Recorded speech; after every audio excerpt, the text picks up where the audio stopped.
ప్రభువును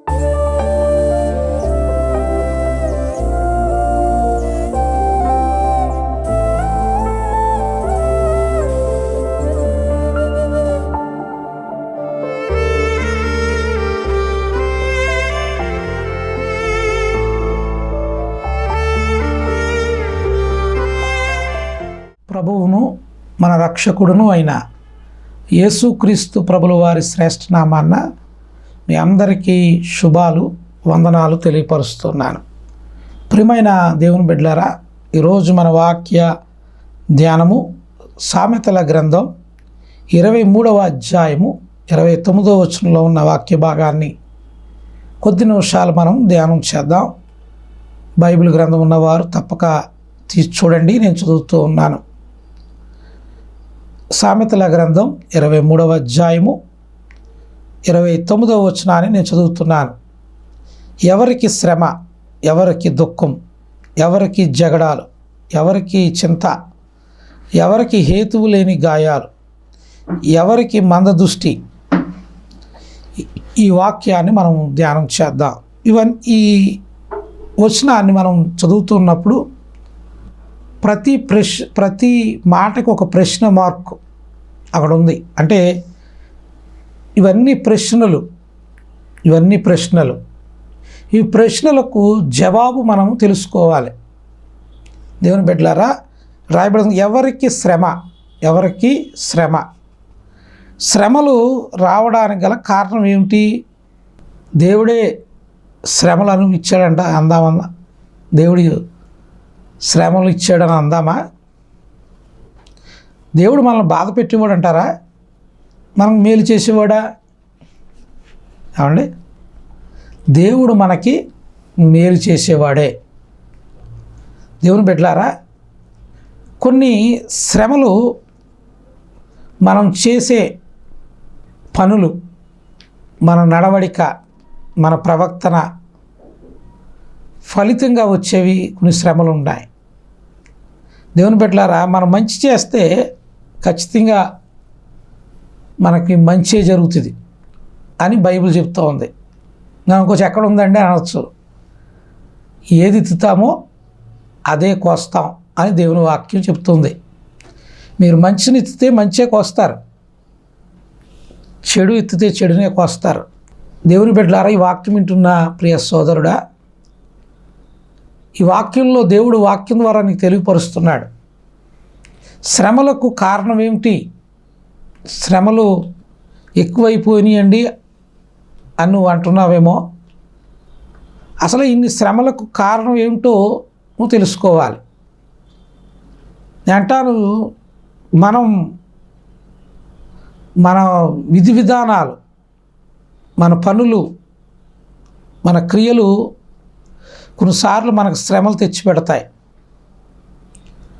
దేవుని బిడ్డలారా, మీకు ఒక ఉదాహరణ తీసుకొస్తాను. ఒక వ్యక్తి తన జీవితంలో భార్య, బిడ్డలు, కుటుంబం కలిసి చక్కగా ముందుకు సాగుతూ ఉన్నారు. అయితే ఆయనకు ఒక ఆలోచన కలిగింది. ఏమిటి అంటే, నేను ధనికుడిని అయిపోవాలి, సంపన్న పరుని అయిపోవాలి, ఏం చేయాలి? ఆలోచన కలిగింది. నేను అంటాను, మంచి చేయడం అది ఎప్పుడూ కష్టంగా అనిపిస్తుంది. మోసం చేయడం సులువుగా అనిపిస్తుంది. ఇతను అనుకున్నాడు, ఇలా ఉంటే ఎప్పటికీ సంపాదించలో, ఏదో మోసం చేద్దామని మోసం చేసి ధనాన్ని కూడబెట్టాడు, దాచిపెట్టాడు, పోగు చేశాడు. అయితే ఆ వ్యక్తి ఆ మోసం చేసి సంపాదించాడు. అది వారి జీవితంలో అనుభవించే సమయం, లేకపోతే ఆ సమయానికి వచ్చినప్పటికీ ఏది వాళ్ళ దగ్గర లేదు. అంటే మీరు వింటున్నది వాస్తవమే. ఒక గవర్నమెంట్ ఉద్యోగి తీసుకోకూడని లంచాలు తీసుకుని అండి చాలా కూడబెట్టాడు. చాలా ఇతరుల పట్ల కర్కశంగా ఉంటూ చాలా కూడబెట్టాడు, చాలా దాచాడు. అంటే వారి ఇంట్లోనంట సిఐడి రైడ్కి వెళ్ళినప్పుడు కొన్ని కోట్ల కట్టలు దొరికాయంట. అయితే ఒకరోజు ఆయన చేసిన మోసం బయటపడిపోయింది అండి. ఆయన కష్టపడింది కూడా పోయింది, అతను కష్టపడింది పోయింది, అలాగే అతను అన్యాయం చేసి సంపాదించి కూడా పోయింది మొత్తం. చివరికి పిల్లలు కుటుంబం రోడ్డు మీదకి వచ్చే పరిస్థితి వారికి ఏర్పడింది. ప్రియమైన దేవుని బిడ్డలారా, ఈ వాక్యం ద్వారా మీకు తెలియపరుస్తున్నాను, మన క్రియలు సరిలేకపోతే మనం శ్రమల్లో పడే ప్రమాదం ఉంది. చూద్దామా దేవుని వాక్యం వెలుగులో? హబక్కూకు గ్రంథం, బైబిల్ ఉన్నవారు తీసుకోండి. హబక్కూకు గ్రంథం, ఇందులో 2వ అధ్యాయము 9వ వచనాన్ని మనం చదువుకుంటున్నాం. బైబిల్ ఉన్నవారు తీసి చూడండి. తనకు అపాయం రాకుండానట్లు తన నివాసమును బలపరుచుకుని తన ఇంటి వారి కొరకై అన్యాయంగా లాభం సంపాదించువానికి శ్రమ. అది ఎంత చక్కగా చెప్పాడండి దేవుడు. ఎవరికి శ్రమ అంటే స్వార్థపరుడు అని చెప్పాలేమో ఈ మాట చదువుతున్నప్పుడు. తనకు అపాయము రాకుండానట్లు అంటే ఏ లోటు లేకుండా ఉండుట కొరకు ఏం చేశాడట?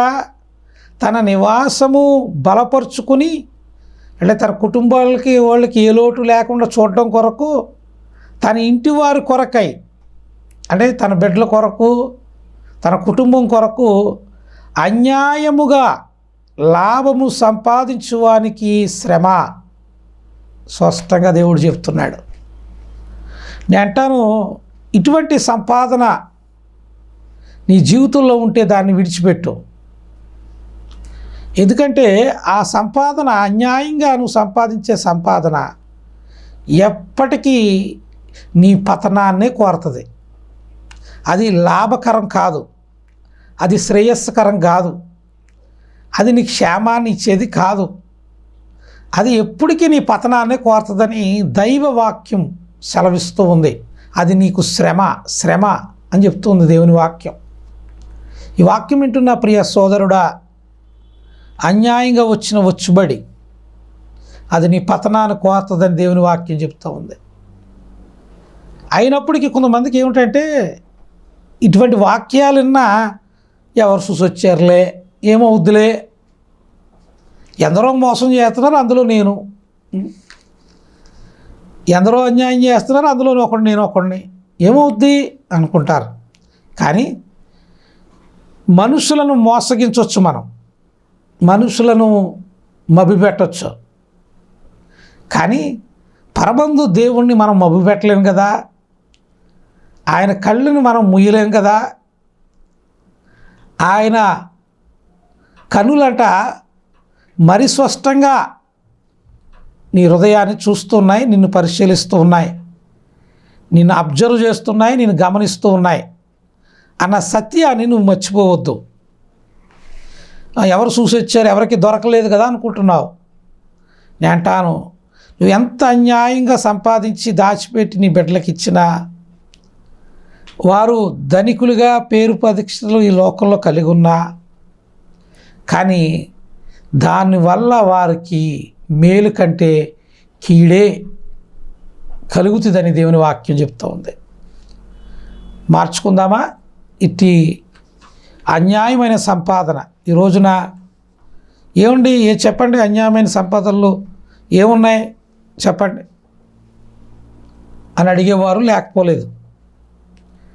అన్యాయమైన సంపాదనలు కోకోలలుగా ఉన్నాయి. ప్రతి దానిలోనూ మోసమే కదా అంటే, ప్రతి దానిలోనూ మనుషులను ఎదటి వారిని మోసం చేస్తూ బ్రతుకుతున్నాం కదా. అవునండి, ఎంత భయంకరమైన పరిస్థితులు నేటి కాలం. ప్రతి చిన్నదానిలోనూ మోసం చేస్తున్నారు. అవునండి, ఉదాహరణకు నేను ఒక చేపల మార్కెట్కి వెళ్ళాను. వెళ్ళినప్పుడు ఒక ఆయన ఒక చేప చూపించాడు. దాని రేట్ అడిగాను. ఆయన ఒక 300 400 చెప్పాడు. నేను ఒక 200కి అడిగాను. ఇవ్వనన్నాడు. సరే 250 అని చెప్పి ఒక 50 రూపాయలు పెట్టాను. సరే అన్నాడు. ఈలోపు ఏం జరిగిందంటే, సరే చేప తీసి నాకు ముక్కల కింద కొడతాకి తీసుకున్నాడు. కానీ అక్కడికి వెళ్ళేలోపు నా చేప పెద్ద చేప చిన్న చేప అయిపోయింది. నాకు అర్థం కాలేదు. ఇదేనా నేను కొన్నదే, ఇంత చిన్నగా అయిపోయింది, ఇంత చిన్న వచ్చింది ఏంటి అని ఆలోచన కలిగి ఉన్నాను. కానీ ఎవరిని అడగలేని పరిస్థితి అది. అయితే నేను గమనించలేదు, కానీ నా పక్క వ్యక్తి గమనించాడు. ఆ వ్యక్తి నా దగ్గరికి నేను తిరిగి వస్తుంటే నన్ను ఆపి ఈ విధంగా చెప్తున్నాడు, ఏమండి మీరు తీసుకున్నది పెద్దదే కదా, మీరు అక్కడికి వెళ్తల్లోకి ఏం చేశాడంటే మీరు తీసుకున్న చేపను తీసుకెళ్ళి ఆ బుట్టలో వేసేసుకుని ఆ డబ్బాలో వేసేసుకుని చిన్న చేప తీసుకొచ్చి అక్కడ పెట్టేశాడు. అది నేను చూశానండి అన్నాడు. చూడండి, ప్రతి దానిలో మోసం అండి. ప్రతి చిన్నదానిలో కూడా మోసం చేసేవారు ఈనాటి కాలంలో ఎక్కువైపోయారు. కానీ దేవుని వాక్యం ఏమంటుంది అంటే, అన్యాయముగా లాభం సంపాదించేవానికి శ్రమ అని దేవుని వాక్యం స్పష్టంగా తెలియపరుస్తూ ఉంది. కానీ ఇటువంటి వాక్యమునైనా మోసం చేయడం మానేసి మేలు చేయడం ప్రారంభించు. చూడండి, ఒకటి ఇంకెవరికి శ్రమో చూద్దాం. చూడండి, హబక్కూకు గ్రంథంలోనే ఓ మాట రాస్తుంది. 2వ అధ్యాయము 6వ వచనాన్ని చూద్దాం. 6వ వచనం, తనది కాని దాన్ని ఆక్రమించి ఆయా అభివృద్ధి పొందువానికి శ్రమ. అండి, ఎవరికి శ్రమట? తనది కాని దాన్ని ఆక్రమించుకున్న అభివృద్ధి పొందిన వానికి శ్రమ. ఎవరికి శ్రమలో? పక్కోడు దోచుకునేవాడికి శ్రమ. తనది కాదని తెలిసినా దోచుకుని ఆక్రమించి అన్యాయం చేసి లాక్కుని సంపాదించి కూడబెడితే అది నీకు మేలు కాదు, అది నీకు శ్రమలే తీసుకొచ్చి పెడుతుంది. ప్రియమైన దేవుని బిడ్డలారా, ఈ వాక్యం వింటున్న ప్రియ సోదరుడా, అంటే నీకు దేవుడు నీకు ఏది అవసరమో అది నీకు ఇస్తాడు. కానీ పక్కవాడిది లాక్కునే తత్వం చూశారు, అది ఎవరిదో తెలుసా? అది లక్షణం ఎవరిదంటే సాతాను సంబంధులు. సాతాను యొక్క ఒక లక్షణం అది. పక్కవాడిది దాని కొరకు ఆశపడేరా, పక్కవాడి దాని కొరకు లాక్కోవడం, ఆక్రమించడం. అండి, దేవుని బిడ్డల ఈరోజు సమాజం కూడా తనకున్న దానిలో తృప్తి పడడం మానేసింది. పక్కవాడిని చూసి ఆడవడం, వాడుకుందని నీకు లేదని బాధ. పక్కవాడు దాని కొరకు, వాడు కలిగి ఉన్న దాని కొరకు ఆరాటపడటం ఎంత భయంకరమైన పరిస్థితులు చూడండి. బైబిల్ గ్రంథంలో కూడా నాబోతు ఉన్నాడు ఒక ఆయన భార్య ఉంది యెజబెలు. వీళ్ళ జీవితాన్ని మనం చూస్తే, వాళ్ళ జీవితాన్ని మనం గమనిస్తే, వాళ్ళు భర్త పక్కవాడు పొలాన్ని చూసి ఆశపడ్డాడు, ఆ పొలం నాకు కావాలి అని. భార్య ఏం చెప్పాలి? ఏమంటే అది మంద కాదు కదా, మనకున్నదే బోల్డ్ ఉంది, ఇంకెందుకు అనాలి. నువ్వు ముఖాన్ని వికారంగా పెట్టకు, నువ్వు ఇబ్బంది పడకు, ఆ పొలం కూడా నీది అయిపోద్ది. భార్య కూడా చూడండి ఏం చేసింది అంటే, ఆ పొలము కలిగిన వాడిని చంపించి అంటే ఆక్రమించటానికి వాళ్ళు పూనుకున్నారు. చివరికి ఏం జరిగింది చెప్పండి? కాబట్టి ఆ అన్యాయం చేసి కూడబెట్టారు వాళ్ళు. యెజబెలు, నాబోతు సంపాదించారు. కానీ చివరి వాళ్ళు మరణం చూస్తే చాలా భయంకరమైన మరణాన్ని పొందారు వాళ్ళు. కాబట్టి దేవుని బిడ్డలారా, నేను అంటాను, అందుకనే పక్క వాళ్ళు దాని గురించి ఆరాటపడకు. నీకున్న దానిలో తృప్తి కలిగి నువ్వు బ్రతుకో. ఎవరికి శ్రమలంటే పక్కోళ్ళలాగా నేను ఎందుకు లేను, వాళ్ళలాగా నేను ఎందుకు సంపాదించలేదు, వాళ్ళలాగా నేను కూడబెట్టలేదు, వీటి గురించి ఆరాటపడి వీటి కోసం చేయకూడని పనులు చేసి వీటి కోసం అండ్ అనేక దేవునికి వ్యతిరేకమైన నడవడికను కలిగి నీ శ్రమలను కొని తెచ్చుకుంటున్నావు. అయితే దేవుని వాక్యం ద్వారా ఇటువంటి వారికి శ్రమ అని దేవుని వాక్యం సుస్పష్టంగా మనకి తెలియపరుస్తూ ఉంది. సరే, ఇంకొక మాట చూద్దాం. చూడండి, ఎవరికి శ్రమ. హబక్కూకు గ్రంథమే చూడండి, 2వ అధ్యాయం 6వ వచనాన్ని మరొకసారి చదువుతూ చూడండి. తాకట్టు సొమ్మును విస్తారముగా పట్టుకుని వానికి శ్రమ. అది ఏంటండి? తాకట్టు సొమ్మును అంటే తాకట్టు పెట్టిన సొమ్ములను విస్తారంగా పట్టుకుని వానికి శ్రమ. అంటే ఇంకా బాగా చెప్పాలంటే అధికమైన వడ్డీలు. ఇంకా మీకు అర్థమయ్యే విధంగా చెప్పాలంటే అంటే ఇతరులను బాధ పెట్టి ఇతరులను ఏడిపించి నువ్వు సంపాదించే డబ్బు అది మీకు మేలు కోరదు. దేవుని బిడ్డలారా, ఈ విషయాన్ని మనం గమనించాలి. ఈరోజు చాలామంది అంటే భయంకరమైన అంటే ఇతరులదు అంటే వాళ్ళు అవసరాన్ని కొంతమంది దాన్ని అవకాశంగా తీసుకుంటున్నారు. ఇతరుల అవసరం అది నీకు అవకాశంగా తీసుకుంటున్నారు. ఒక వ్యక్తి ఈ మధ్యకాలంలో ఒక వ్యక్తి కలిశాడు నన్ను. ఆ వ్యక్తి ఇలా చెప్తున్నాడు, నాకు 10,000 అవసరమైనాయండి, అయితే ఎవరు నాకు ఆ సమయంలో ఇవ్వలేకపోయారు, ఒక లోన్ ద్వారా నేను తీసుకున్నాను. అయితే ఆ యాప్ తీసుకున్నప్పుడు ఆ లోన్ తీసుకున్నప్పుడు వాళ్ళు చెప్పాడంట 10,000 ఇంత టైంలో కట్టాలి, ఇన్ని వాయిదాల కింద కట్టాలని. ఓకే అన్నాడు ఆయన. కానీ కట్టే టయానికి మొత్తం అంతా కట్టిన సొమ్ము అంతా లెక్కేస్తే 10 రూపాయలు వడ్డీ పడిందంట. 10 రూపాయలు వడ్డీ. ఏమండి?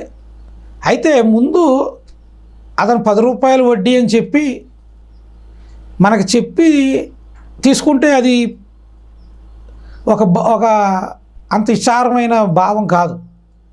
కానీ అతను వడ్డీ గురించి కానీ వాటి గురించి ఏమీ చెప్పకుండా మీకు సులువుగా ఇవ్వబడుతుందండి. ఒక 5 నిమిషాల్లో మీకు 10,000 మీ అకౌంట్లో ఉంటాయి, మీకు సులువుగా లోన్ ఇవ్వబడుతుందండి.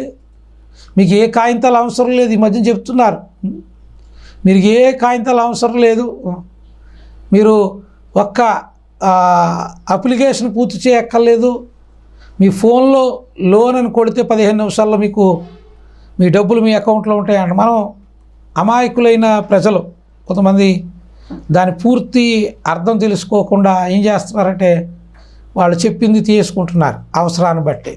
ఈ అవసరాన్ని వాళ్ళు అవకాశంగా మలుసుకుని మనుషులను చాలా ఇబ్బందులకు గురి చేస్తున్నారు. ఒక వ్యక్తి ఈ మధ్యకాలంలో అండ్ ఎవరో నేర్పించారట ఈ బెట్టింగ్ ఆడటం అనేది. ఆడాడు, కొన్ని లక్షలు, అదో వ్యసనంగా మారిపోయింది ఆయనకి, కొన్ని లక్షలు కోల్పోయాడు. అయితే ఆ లక్షలు అప్పు తీర్చడం కోసం లోన్ తెచ్చాడు. ఈ లోన్ తెచ్చిన వారు ఊరుకోరు కదా, వీళ్ళు వెంటబడుతున్నారు. ఇంకేం చేయాలో తెలియక అప్పులు తీర్చలేక బలవంత మరణానికి పాలు పొందాడు. ఎంత ఇచ్చారు అండి. దేవుని బిడ్డలారా, ఇతరులు అండి వారి ఇంకో మాట, ఇది కఠిన మాట ఏమో ఉండొచ్చు కానీ వాడక తప్పట్లేదు. ఇతర చావు పైన నువ్వు వ్యాపారం చేస్తే, ఇతర జీవితాలపైన నువ్వు వ్యాపారం చేస్తే, సంపాదిస్తే ఆ సంపాదన నీకు మంచిది కాదని, అటువంటి వారికి శ్రమని దేవుని వాక్యం సుస్పష్టంగా మనకి తెలియపరుస్తూ ఉంది. ప్రియమైన దేవుని బిడ్డలారా, ఈ వాక్యం వింటున్న ప్రియ సోదరుడా, ఒకసారి ఆలోచన చేయండి. ఎవరికి శ్రమ? చూడండి, ఇంకొక మాట మనం చూద్దాం. హబక్కూకు గ్రంథమే 2వ అధ్యాయము 15వ వచనాన్ని మనం చదువుదాం. తన పొరుగువారి మానము చూడవలనని ఘోరమైన ఉగ్రతను కలిపి వారికి తాగనిచ్చి వారిని మత్తులుగా చేయి వారికి శ్రమ. ఎవరికి శ్రమ అంటే ఇతరులకు త్రాగనిచ్చి వారిని మత్తులుగా చేయి వారికి శ్రమ. కొంతమందికి వ్యసనాలు అలవాటు చేయడానికి ప్రయత్నం చేస్తారు. వ్యసనాలు వారిని బానిసలుగా చేయటానికి ప్రయత్నం చేస్తూ ఉంటారు. వాళ్ళకి శ్రమని దేవుని వాక్యం చెప్తూ ఉంది. ఈ రోజున చాలామంది బానిసలైపోతున్నారు, మత్తుకు బానిసలు అవుతున్నారు, డ్రగ్స్కు బానిసలు అవుతున్నారు, త్రాగుడుకు బానిసలు అవుతున్నారు, వీటన్నిటికి బానిసలైపోతున్నారు. దీనికి కారణం ఏమిటి అంటే కొంతమంది వారి స్వలాభం కొరకు, సంపద ఆర్జన కొరకు ఇతరుల నాశనంలోకి నడిపిస్తున్నారు. అటువంటి వారికి శ్రమని దేవుని వాక్యం స్పష్టంగా తెలియపరుస్తూ ఉంది. దేవుని బిడ్డలారా, ఈ వాక్యం వింటున్న ప్రియ తల్లి, ప్రియ సోదరుడా, నీ వల్ల ఇతరులకు మేలు కలగాలి తప్ప నీ వల్ల ఇతరులకు వారిని ఇబ్బందికరంగా నువ్వు ఉండకూడదని, ఇతరులకు ఇబ్బందికరంగా నువ్వు ఉండకూడదని ప్రభువు పేరట మీకు తెలియపరుస్తూ ఉన్నాను.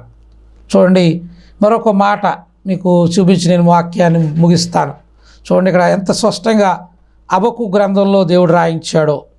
చూడండి, జకరియా గ్రంథంలో కూడా మనం చూస్తే 11వ అధ్యాయము 17వ వచనాన్ని చూస్తే, మందను విననాడు పనికి మాలిన కాపరికి శ్రమ. ఎవరికి శ్రమ అంటే మందను. ఈ మాట చదవగానే మనం ఏం ఆలోచనలోకి వచ్చేస్తామంటే ఇది సేవకుల గురించి చెప్పిన మాట ఉండొచ్చు. కానీ మంద అంటే ఒక సంఘమని మాత్రమే కాదు, నిన్ను నమ్ముకున్నవారు అని అర్థం. నిన్ను నమ్ముకున్నవారు లేక నీ యందు ఆకాంక్ష కలిగి ఉన్నవారు అని అర్థం. మందను విడనాడు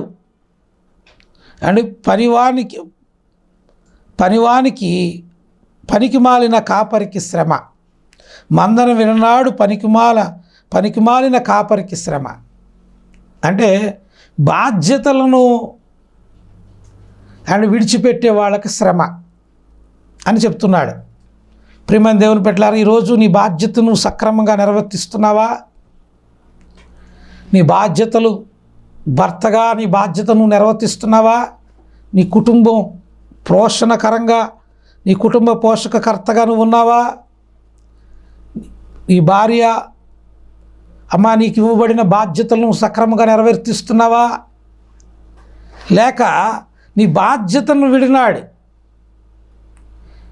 నీ ఇష్టానుసారంగా మీకు బ్రతికితే మీకు శ్రమని దేవుడు తెలియపరుస్తున్నాడు. ఈ వాక్యం ద్వారా వింటున్న ప్రియ శ్రోతలారా, ప్రియ దేవుని బిడ్డలారా, ఇట్టి శ్రమలకు ఇప్పుడు చెప్పండి, ఇది దేవుడు కారణమా? ఈ శ్రమలకి మీరు కారణమా?